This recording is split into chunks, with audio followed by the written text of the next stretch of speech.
स्वागत है साथियों, आप सब लोगों का मेरे YouTube चैनल ज्ञान गंगा पर।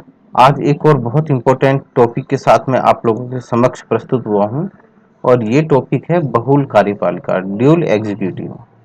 और इम्पोर्टेंट है, यहाँ से क्वेश्चन आता है, सीधा क्वेश्चन पूछ दिया जाता है और कई बार घुमा के भी पूछा जाता है, तो बहुत इंपॉर्टेंट है। तो मैं आप सब लोगों से कहना चाहूँगा, जो भी बच्चे नेट, JRF,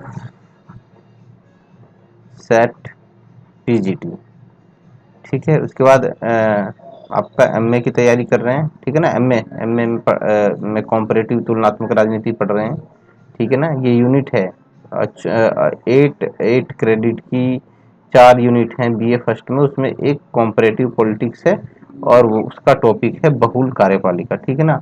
और जो बच्चे ग्रेजुएशन कर रहे हैं, ठीक है ना, BA बैचलर ऑफ आर्ट, ठीक है, तो उन सब के लिए ये बहुत इंपॉर्टेंट है। और आप लोग, ज़्यादा बड़ा नहीं है ये टॉपिक, छोटा सा है लेकिन बहुत इंपॉर्टेंट है।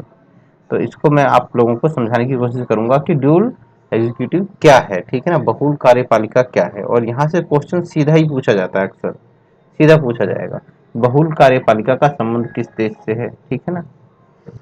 अब दोस्तों देखते हैं बहुल कार्यपालिका क्या है। बहुल कार्यपालिका का तात्पर्य कार्यपालिका के ऐसे प्रकार से है जिसके अंतर्गत अंतिम रूप में कार्यपालिका शक्ति किसी एक व्यक्ति में निहित न होकर व्यक्तियों के एक समुदाय में निहित होती है, ठीक है ना। मतलब कार्यपालिका जो होता है उसके अंदर क्या होता है, उनका काम होता है जो नियम कानून जो बने हुए हैं उनको लागू करना, ठीक है ना, एग्जीक्यूट करना, ठीक है। और इसका मुखिया कौन होता है, एक प्रधानमंत्री होता है। कौन होता है, प्रधानमंत्री होता है, प्रधानमंत्री होता है, ठीक है ना। हमारे भारत में प्रधानमंत्री क्या है, कार्यपालिका का वही आपका सबसे सुप्रीम है, ठीक है। तो प्रधानमंत्री में कार्यपालिका की शक्तियां निहित होती हैं, ठीक है। लेकिन यहाँ पे क्या है दोस्तों, यहाँ पे किसी एक व्यक्ति या एक समुदाय में नहीं होती है यहाँ, ठीक है ना। किसी एक व्यक्ति में ना होकर एक समुदाय में निहित होगी, मतलब वो कई लोगों का ग्रुप होगा। क्या होगा, कई लोगों का ग्रुप होगा, एक समूह होगा, 7 लोगों का, वो भी ठीक है ना, 7 लोगों का समूह होगा। वर्तमान समय में स्विट्जरलैंड बहुल कार्यपालिका का एक सर्वश्रेष्ठ एग्जाम्पल है, ठीक है ना। क्या है, स्विट्जरलैंड। तो क्वेश्चन सीधा यही पूछा जाएगा, बहुल कार्यपालिका, बहुल कार्यपालिका किस देश की राजनीतिक व्यवस्था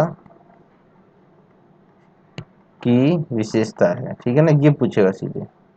तो आप याद रखना, वो है कौन, स्विट्जरलैंड है, ठीक है ना। स्विट्जरलैंड, ठीक है ना। तो ये सीधे क्वेश्चन यही पूछा जाएगा आपसे, ठीक है। तो आप याद रखना कि ये स्विट्जरलैंड है। इसी तरह का ही क्वेश्चन कई बार आया हुआ है।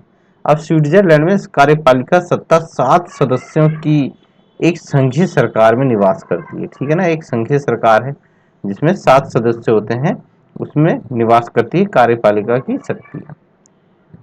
और संघीय सरकार सामूहिक रूप से राज्य की कार्यपालिका प्रधान रूप में कार्य करती है, ठीक है ना।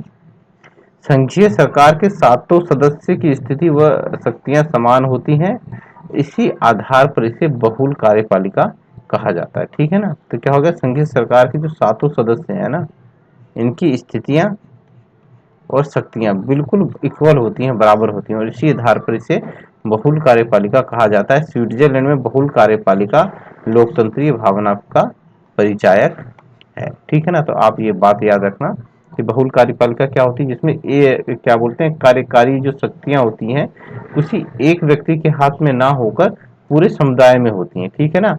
और यहाँ पे क्या बोलते हैं, ये जो 7 सदस्य होते हैं ना, इनको बारी बारी, वन बाय वन इनको पावर्स दी जाती हैं, और इनकी जो स्थिति होती है और शक्तियां होती हैं वो इक्वल होती हैं, ठीक है ना। इसी वजह से स्विट्जरलैंड इसको बहुल कार्यपालिका कहा जाता है। क्वेश्चन आपसे यही पूछेगा कि बहुल कार्यपालिका किस देश का उदाहरण है, एग्जाम्पल है, तो आप याद रखना स्विट्जरलैंड। तो ये एक छोटा सा टॉपिक था जो मैं आप लोगों के सामने लेके आया। अगर आप लोगों को वीडियो अच्छा लगा हो तो लाइक कीजिए और शेयर कीजिए, सब्सक्राइब कीजिए।